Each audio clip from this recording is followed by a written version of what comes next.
আমরা শুধু ইসরায়েলের কথা বলবো তা নয়, আমাদেরকে পুরো পশ্চিমা বিশ্বের এই যে কুফরি, এই শিরক এবং জুলুম এর বিরুদ্ধে কথা বলতে হবে।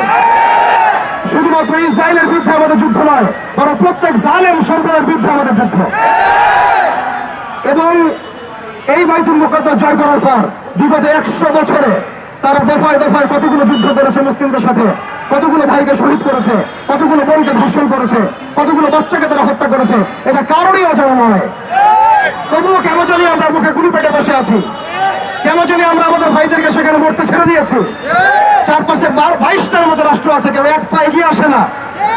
আমাদের ভাইরা রক্তাক্ত হলে তারা প্রাণ ফোরাতে চায়, আপনার রক্তের বদলে রক্ত কেন ছড়ান না?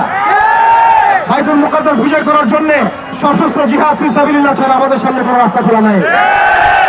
এই বিষয়টা হজম করতে হলে আমাদেরকে শুধুমাত্র ইসরায়েলের বিরুদ্ধাচরণ করলেই হবে না, বরং ইসরায়েলের সাথে যারাই তাকে সহযোগিতা করেছে সামরিকভাবে, অর্থনৈতিকভাবে, ব্যাংকিং সিস্টেম দিয়ে, ফাইন্যান্স দিয়ে, অস্ত্র দিয়ে, মিডিয়া দিয়ে, প্রযুক্তি দিয়ে, সেই প্রত্যেক সভ্যতার বিরুদ্ধে আমাদেরকে দাঁড়াতে হবে, সেই প্রত্যেক জনগোষ্ঠীর বিরুদ্ধে আমাদেরকে দাঁড়াতে হবে।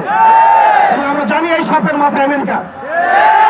আপনারা কি সংবাদ প্রচার করতে পারবেন এই সাপের মাথায় আমেরিকা? আপনারা নিজেরা অনেস্টলি বলেন, ইসরায়েলকে বোম দিয়েছে কারা? অস্ত্র দিয়েছে কারা? জনবল দিয়েছে কারা? ধর্ষণের লাইসেন্স দিয়েছে কারা? জেরুজালেমকে স্বীকৃতি দিয়েছে কারা? কারা অটোম্যানদেরকে ডিফিটের সময় ইসরায়েলের পাশে ছিল? কারা আরব ইসরায়েল যুদ্ধের সময় ইসরায়েলের পাশে ছিল? কারা দফায় দফায় ইসরায়েলকে সামরিক সহযোগিতা দিয়েছে? এর পাশাপাশি কারা পেট্রোডলার চুক্তির মধ্য দিয়ে ইসরায়েলকে আজকে শক্তিশালী করেছে? অতএব এই সাপের মাথায় আঘাত করতে হবে।